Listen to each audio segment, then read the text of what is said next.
Good morning. As Christopher Robin, the house at Pooh Corner, holds his teddy bear, Winnie the Pooh, by one paw and walks down the stairs, Winnie the Pooh bumps from step to step. It hurts, and his one overwhelming thought is, there has to be a different way. Our world, our communities, our families, our very selves are fractured and broken by the bumps and wounds of life. Some of those are our own fault, some aren't. But the road to reconciliation and restoration isn't easy or straightforward. And where part of that process challenges our self-focused nature, we can choose to avoid or skirt round the need to face things, or even deny any responsibility and blame someone else. Over the last few weeks, as we have journeyed with Matthew, following Jesus together, we've relived that moment of acknowledging who he is. You are the Son of God, the Messiah. We've realised again the implications of that and wished it wasn't so, along with Peter. And we've heard that following, though we are given strength, companionship, life and peace as we do so, is actually about taking up our crosses, choosing to put Jesus at the centre of our lives rather than ourselves or anyone else. Today we come to a very practical outworking of how we can grow as followers or disciples, and it's through being people of reconciliation. It sounds great, and I've chosen to just focus on one verse from today's passage. Listen. If your brother or sister sins, go and point out their fault, just between the two of you. If they listen to you, you have won them over. Ever done that? Or been on the receiving end of it? Here's a story. She came up to me at the end of the church service looking concerned and a little anxious, not smiling as she usually would. She was a good friend. Can we have a quiet conversation, please? She said. We sat to one side and she told me very hesitantly that she was worried about me. She realised I'd been under pressure, which I had, but she thought that I'd begun to come across to people as a bit harsh and abrupt, like I wasn't really listening or interested.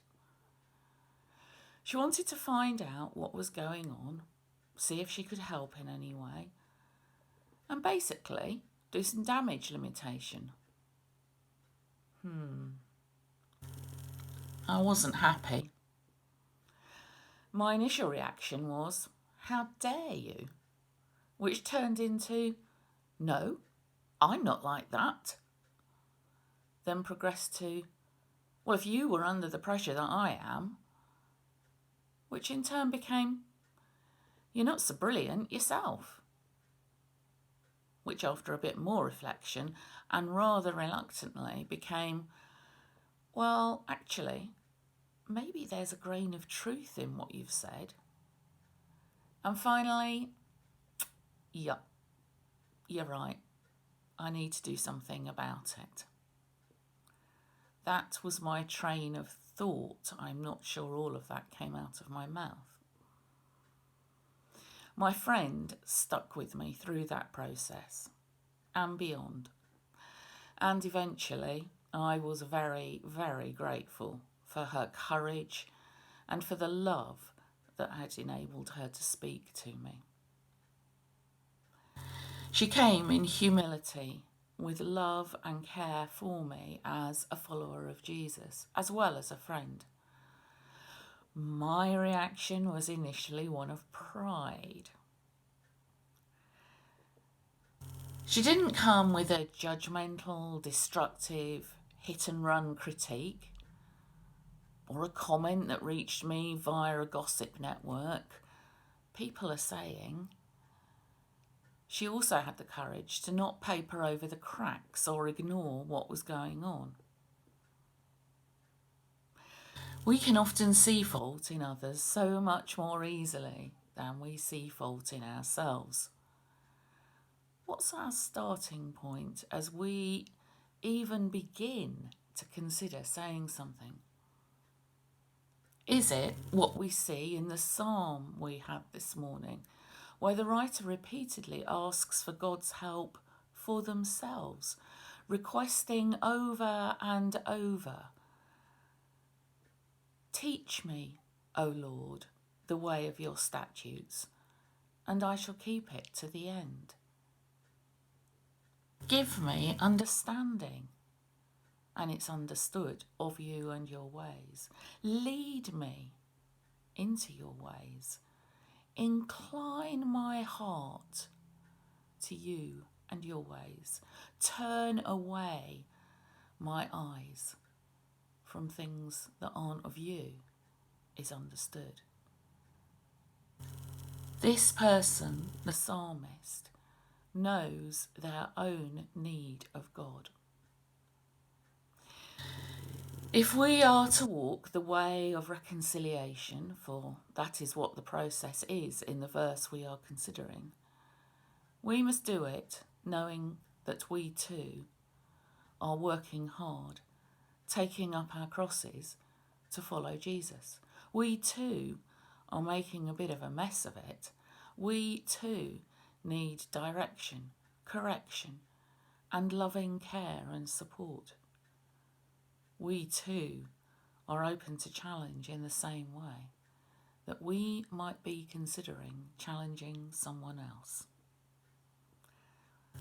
It's a path of humility, a path of honesty and integrity. It is the path with the Holy Spirit at work in us that leads to restoration and a community that is a living example of Jesus amongst them.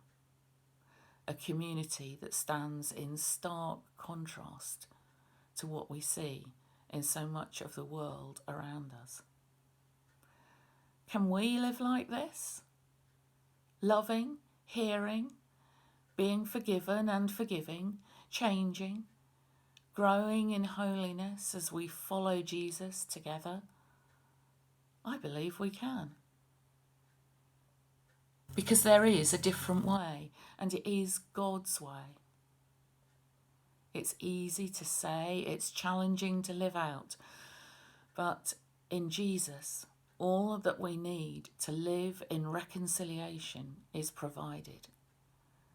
Let's walk his way together.